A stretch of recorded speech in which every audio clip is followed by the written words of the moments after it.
একবার একটা শেয়াল বনে বিচরণ করছিল। ও একটা ছোট্ট শাবক দেখতে পেল। ও ভাবলো, আজ একেই আমি খাবার হিসেবে গ্রহণ করব।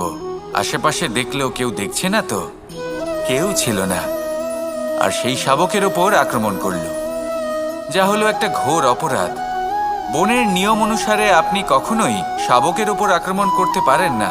তারপর এই খবরটা যখন রাজা সিংহ জানতে পারলেন, সভার আয়োজন করলেন। কিন্তু সেখানে শেয়াল বলল, আমি তো এরকম কিছু করিনি। কিন্তু যদি আপনি এরকম বলেন, কোনো প্রমাণ দিন, এর কোনো সাক্ষী আছে?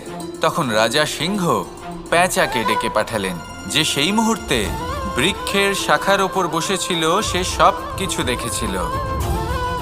পেঁচা সব সত্যি কথা বলল, আর শেয়ালকে মৃত্যুদণ্ড দেয়া হলো।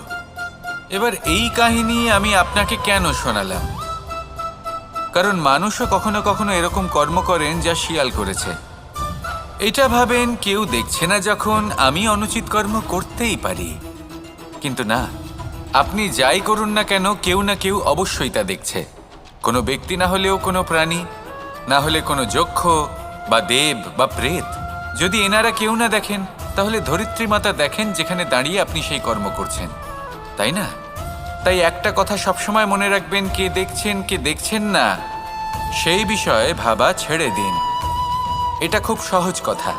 আপনি যদি উচিত কর্ম করেন, উচিত ফল পাবেন। যদি অনুচিত কর্ম করেন, তাহলে আপনি অনুচিত ফল অবশ্যই পাবেন। সেই জন্য উচিত পথে চলতে থাকুন, উচিত কর্ম করতে থাকুন, আর আমার সাথে ভালোবেসে বলুন, রাধা রাধা।